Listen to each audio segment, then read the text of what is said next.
My name is Della Voss, and I spend my days finding the lie hidden inside other people's numbers. I'm a forensic accountant, 41 years old. For 16 years I've sat across conference tables from men in good suits who swore their books were clean, and I've watched their faces change when I slide one page back at them, the page they thought no one would ever read. So when my mother-in-law called to invite me to a special family dinner at the most expensive steakhouse in the city, and used the word celebration twice in one breath, I did what I always do when a number doesn't sit right. I started reading the room before I even walked into it. I want to tell you about the night Margaret Aldrich tried to hand me a bill for a debt I never agreed to, in front of 14 people, with my own husband sitting silent beside her. And I want to tell you how, by the time the dessert plates were cleared, the only person at that table holding an invoice they couldn't pay was her. If you've ever been voluntold to cover a cost that was never yours, smiled at across a table while someone decided your money belonged to them, then stay with me, drop a comment, and subscribe. This one is going to land exactly where you live. The restaurant was called Castellan, the kind of place where the menus have no prices on the women's copies, an old, ugly little tradition they still kept, as if a woman seeing a number might faint into her water glass. I noticed it the second the host handed me mine, and handed my husband Theo the one with the figures. I noticed it the way I notice everything, quietly, without my face moving. Margaret had reserved the private room at the back. Cream walls, a long table dressed in heavy linen, a chandelier that threw warm light on everyone, so they'd all look kinder than they were. She'd been planning this for weeks, I'd learn later. Every seat assigned, every guest chosen. She'd built the room the way I build a case, knowing exactly where she wanted everyone standing when the truth came out. The difference was, she thought she was the one holding the truth. She rose when I walked in, 66 years old, silver hair set hard as armor, a smile that never reached above her cheekbones. "Della," she said, taking both my hands like I was a guest at her funeral. "I'm so glad you came. We have so much to celebrate." There it was again. Celebrate. The second time. In my work, when a man uses the same soft word twice in a sentence, he is not describing the truth. He is selling me one. I let her hold my hands. I let the smile sit on her face, and I sat down in the chair she'd assigned me, the one at the far end with my back to the door, and a clear line of sight to every single person she'd invited. Let me back up, because the table matters, and the people sitting at it matter even more. I married Theo Aldrich 9 years ago. He was warm and easy in a way that made you forget to ask hard questions, and for a long time I didn't ask them. His family was old money, the kind that had been old money for so long that the money itself had quietly run out, while the behaving like money never did. The Aldriches had a name in this city. They had a pew at the right church, and a table at the right club, and a portrait of Theo's late father, Harlan, hanging over Margaret's staircase like a man still signing checks from beyond the grave. What they did not have, by the time I came along, was much of anything in the bank. I figured that out within a year of the wedding, not because anyone told me, but because the numbers told me. They always do. A family that flies first class, but lets the country club dues lapse. A mother who buys a new car every 2 years, but asks her son to float the property taxes on the house she refuses to sell. Margaret lived like a queen on a treasury that had been empty for a decade, and she patched the holes the only way her kind ever does, by leaning, gently and relentlessly, on whoever married in. For 9 years, that was me. It started small, the way it always does, a loan to cover Theo's sister's wedding that no one ever mentioned repaying. A check I wrote for Margaret's roof because Theo's between bonuses, dear, and you're so good with money. A standing arrangement where every holiday, every birthday, every funeral somehow ended with my card on the table, while Margaret waved her hand and said the Aldriches would settle up later. Later never came. I let it slide for years because I told myself that's what family does, and because making a scene felt like proving I was the gold digger she'd called me at our engagement party, loud enough for me to hear, soft enough to deny. I am very good at not making a scene. It's the most useful skill I own. You cannot read a man's books while you're busy reacting to his charm. You stay flat. You stay accurate. You let people show you who they are while they think you're not paying attention. Margaret had spent 9 years thinking I wasn't paying attention. I'd paid attention to all of it.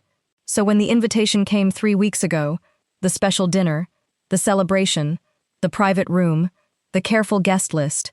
Every instinct I'd built over 16 years of catching liars stood straight up. People don't reserve the most expensive room in the city to honor the daughter-in-law they've privately resented for nearly a decade. They reserve it to use her. I just didn't know yet what the use was. So I did what I do. I prepared, and I brought a folder in my bag. A thin one, the kind that fits flat against the lining where no one would think to look. Because I have learned never to walk into a room someone else has staged without bringing one document of my own. The first hour was a performance, and I'll give Margaret this. She was very good. She'd invited everyone who mattered to the Aldrich name. Theo's uncle Gerald, who'd lent the family money once in 1998, and never let anyone forget it. Theo's sister, Bryn, and her husband, both of whom looked at me the way people look at an ATM, that's been a little slow lately. 2 cousins, a handful of family friends with old titles and older grudges, and at the head of the table, Margaret, presiding, refilling wine, telling stories about Harlan that got grander every year, until the dead man at the top of the staircase sounded less like a failed investor and more like a saint who'd simply been too generous for this world. I watched her work the room, and I understood that I was looking at a woman who had decided, long ago, that the truth was whatever she said loudest at a beautiful table. Theo sat to her right. My husband. He laughed at the right moments and squeezed my knee under the table twice, and both times I thought, he doesn't know. I genuinely believed that for the first hour. I believed my husband had been brought here as innocent as I was. I held on to that belief because the alternative was a number I wasn't ready to read yet.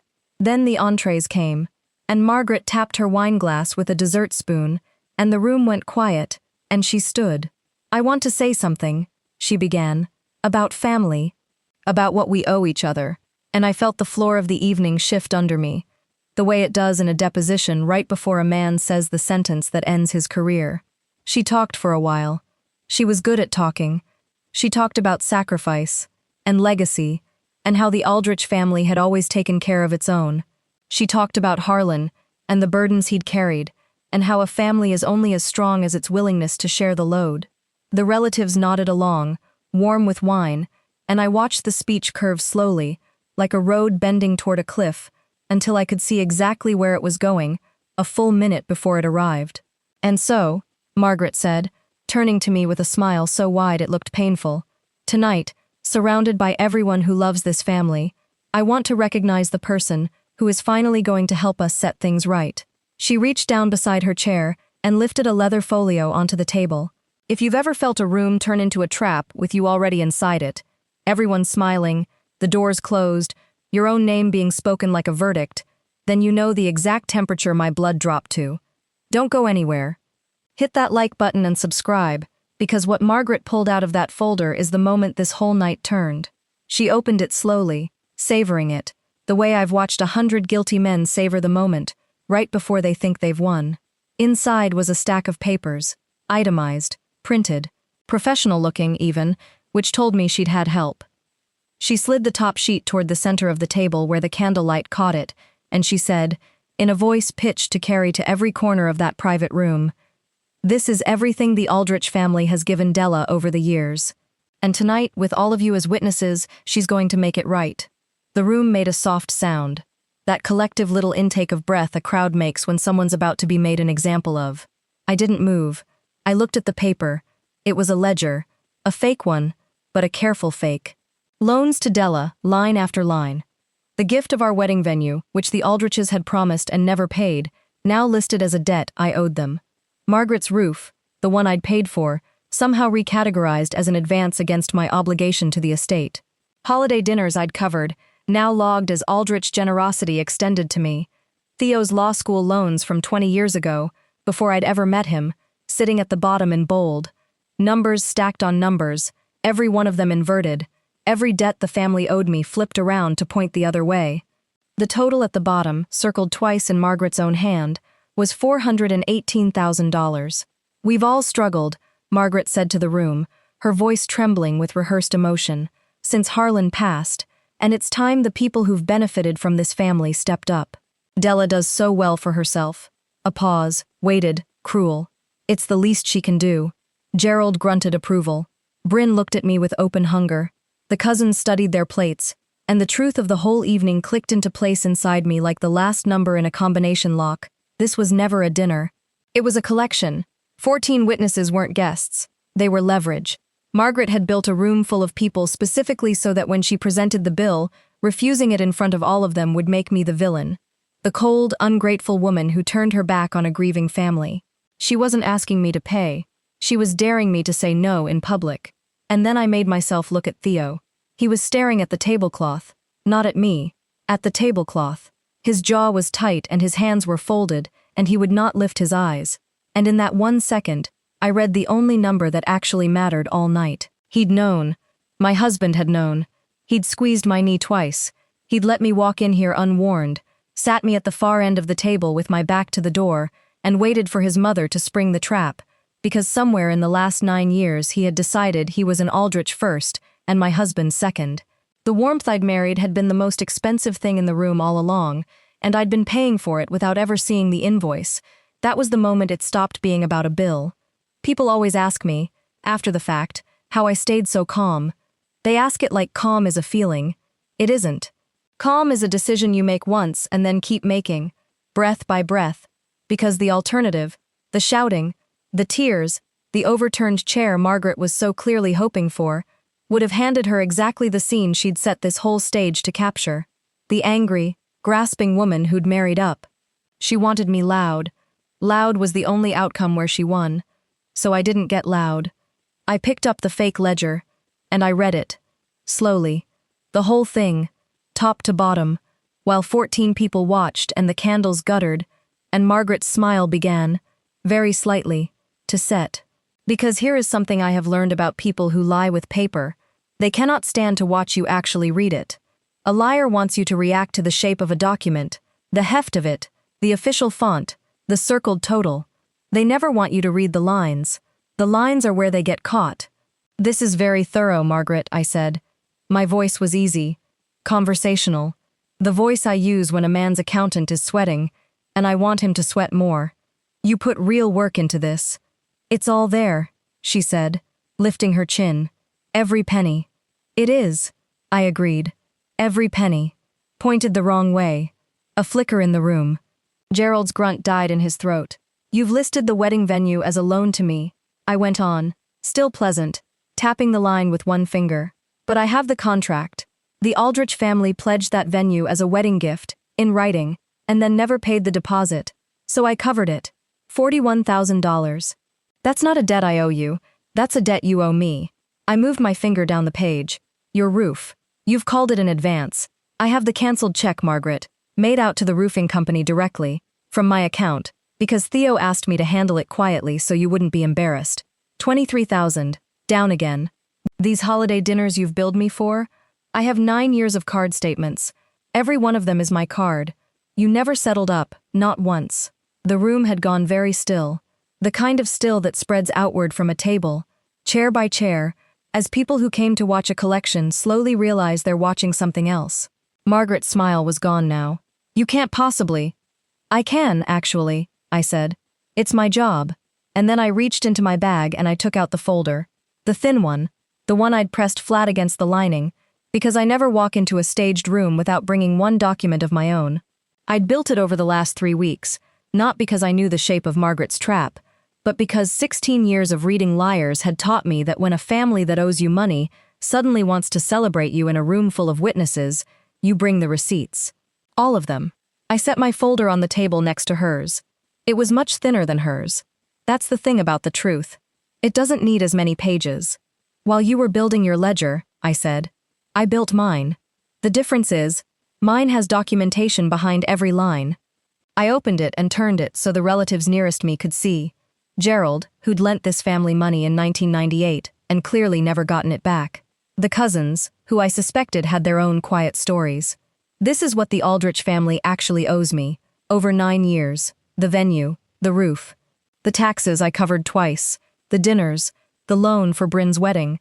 I glanced at Bryn, whose hunger had curdled into something paler.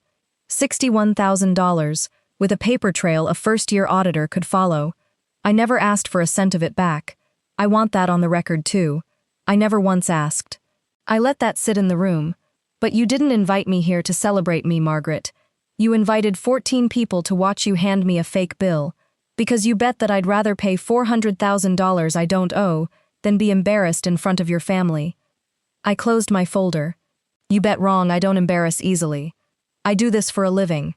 If you've ever had to lay the truth down quietly on a table while everyone waited for you to break, and chosen instead to be exact, then you already understand what happened to that room. Comment receipts if you've been there. Subscribe, because the part where the whole table turns is coming. Here is what I want you to understand about a public trap. It only works in one direction. Margaret had filled that room with witnesses to shame me, but witnesses don't belong to whoever invites them. They belong to whoever tells the truth in front of them. The moment I laid down a real ledger beside her fake one, every single person she'd recruited as leverage became, instead, a witness to her, and the first one to turn was Gerald. Margaret, he said slowly, setting down his wine. You told me Della had been bleeding this family dry. He looked at my folder, then at hers. These are her checks. To you, Gerald. You asked me here to back you up. His voice was rising, and not in my direction. You said she owed the estate. You did not say she'd been paying for the estate. He turned to the cousins. Did you know about this? Did any of you? They hadn't. I could see it. Margaret had told each of them a slightly different version of the same lie, the way people like her always do. A story tailored to each listener's grudge. And now, with both ledgers on the table, the stories were colliding in real time, and not one of them was holding up. That's the flaw in building a room to ambush someone. You have to lie to everyone in it, and the truth only has to be told once. Margaret did what cornered people do. She abandoned the paper and went for the knife. After everything this family has given you, she said, her voice climbing into something raw and ugly, the warm hostess mask sliding off all at once. You would sit here and humiliate me, in front of everyone. I always knew what you were. Theo, are you going to let her? And the room turned to my husband, Theo, who had known, who had not lifted his eyes from the tablecloth this entire time. He lifted them now, because he had to, because 14 people were waiting. And I watched him open his mouth, and I watched him look at his mother, and then at me, and then, God help him, back at his mother, and I knew his answer before he gave it. 9 years had been pointing at this exact second. A man shows you who he is not when it's easy, but when the whole table is watching, and his mother is drowning, and his wife is holding the truth. Della, he said quietly, maybe we can just settle this at home. Don't do this here. Don't do this here. Not Mom, you lied. Not Della. I'm so sorry. Just make it quiet. Make it go away. Protect the room. Protect the name. Protect everyone except the person he'd married. And that was my answer, delivered in full, in front of every witness Margaret had so carefully assembled. I want to tell you I was angry. I wasn't. In the moment. Anger came later. In the car. In the quiet. Where it belonged. In that room I just felt something settle. Cold and clean and final. The way a column of numbers feels when it finally balances. And you know, with certainty, exactly what you're looking at. For 9 years I had been the line item in this family that everyone drew from and no one ever credited, and my husband had just confirmed, in public, that he intended for it to stay that way, so I stood up. Not in a rush. The way you stand when you've already won, and you're only rising to leave. You're right, Theo, I said. I won't do this here. I looked down the length of the table, at Margaret, at her ruined ledger, at the relatives who'd come to watch a collection, and gotten a confession instead. I'll do it where it counts. I picked up my folder. I left hers on the table. Margaret, I'm not going to pay your invoice because it's fiction, and I have the documents to prove it's fiction to anyone who asks. A lawyer, a court, this entire family, who has now seen both ledgers side by side. I slid my chair in, neat, the way my mother taught me. What I am going to do is have my attorney send you a real accounting. Of the $61,000 this family actually owes me, I never intended to collect it. I do now. Not because I need the money. I let my eyes move, just once, to Theo, because I finally understand that the only language this family respects is the bill. Then I said the thing she'd handed me, turned around so it pointed the right way. You told everyone tonight that it was the least I could do. I picked up her circled total, $418,000, and I set it back down in front of her, face up, where the whole table could read it. "Pay it yourself, Margaret. Every penny. It's the least you can do." And I walked out of the private room she had built to cage me, past the table dressed in heavy linen, under the chandelier that made everyone look kinder than they were, and out into the ordinary cold air of the parking lot, where for the first time in 9 years I could read the entire ledger of my own marriage and finally see, in plain figures, exactly where it had stopped balancing. The fallout came the way real consequences always do. Quietly, and over weeks, not in one dramatic night. Gerald called me the next morning. Not to apologize exactly. Men like Gerald don't quite manage apologies. But to tell me he'd had no idea, and that he'd be having a word with Margaret, and that if I ever needed someone to confirm what he'd seen on that table, I should call him. Well, I thanked him. I kept his number. In my work, you never throw away a witness who's decided, late but firmly, to be honest. Bryn unfollowed me, then texted me a paragraph about how I'd torn the family apart, then, 3 days later, texted again to quietly ask whether the wedding loan she'd never repaid was on my real ledger. It was. I told her so. I haven't heard from her since, which tells you which part of the paragraph she actually meant. The relatives talked, the way the Aldriches always talk. But this time the story moving through that small, polished world wasn't the one Margaret had spent weeks building. You can't unring a bell that 14 people heard at once.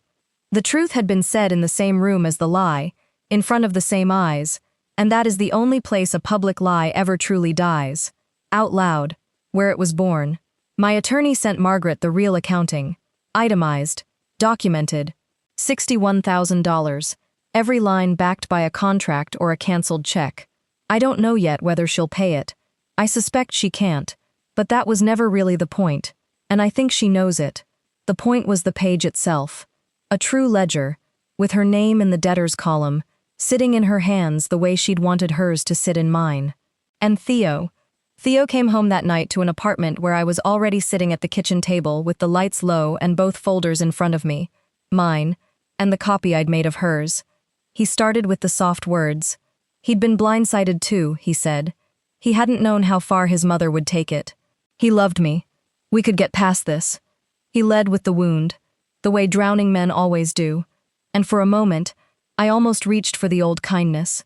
The fixer in me, the one who'd covered the roof quietly so his mother wouldn't be embarrassed, wanted to find the version of the evening where he was a victim too. But I'd read the tablecloth. I'd seen where his eyes went when the whole table waited. You knew about the dinner, I said. Not a question. He was quiet for a long time. Then, she told me she just wanted to talk to you. I didn't think it would be. He stopped. He couldn't even finish the lie, which was, I suppose, the most honest thing he did all night. You sat me at the far end of the table, I said, with my back to the door. You squeezed my knee, and when she put a fake bill in front of 14 people, you told me not to make a scene. I closed the folders.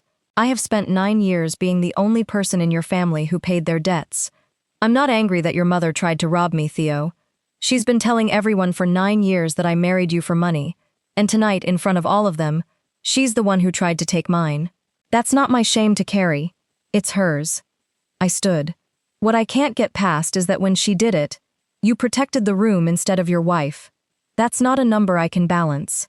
I've tried. It doesn't. He said I was choosing pride over family.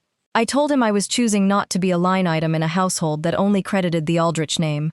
I told him both could be true, that I could have loved him and still refused to pay the standing tab of being married to him. He didn't have an answer for that. There wasn't one. Some debts you don't settle. You just stop agreeing to owe them. I think about that leather folio sometimes, the work she put into it, the careful inverted lines, the circled total, the 14 chairs filled with people she'd lied to one by one, so that I'd sit in a beautiful room and choose silence over truth, because silence felt safer. She bet her whole evening on a single assumption, that I would rather quietly pay a debt I didn't owe than calmly speak a truth I could prove. She'd had 9 years of evidence that Della pays, that Della smooths it over, that Della writes the check and waves it off and never makes a scene. What she never once accounted for, sitting at the top of her staircase under her dead husband's portrait, building her room, assigning her seats, was that for 16 years, finding the lie inside other people's numbers has been the one thing in this world I do better than anyone she will ever meet. She brought a ledger to a table, She just never asked whose table it actually was. Here's what I'll leave you with, because I've learned it the expensive way, and you shouldn't have to. A bill you never agreed to isn't a debt, it's a dare. And the people who set it across a dinner table, surrounded by witnesses, dressed up as love and obligation and family, they are betting on one thing only, that your fear of the scene is bigger than your grip on the truth. Don't take that bet. Read the lines, bring your own folder, and when they slide the invoice across the linen and the whole table turns to watch you break, set the truth down gently beside it and let everyone read both. The truth doesn't need as many pages. If this reached you tonight, share it with someone who's been handed a bill that was never theirs. Drop a comment, hit subscribe, and I'll see you in the next one.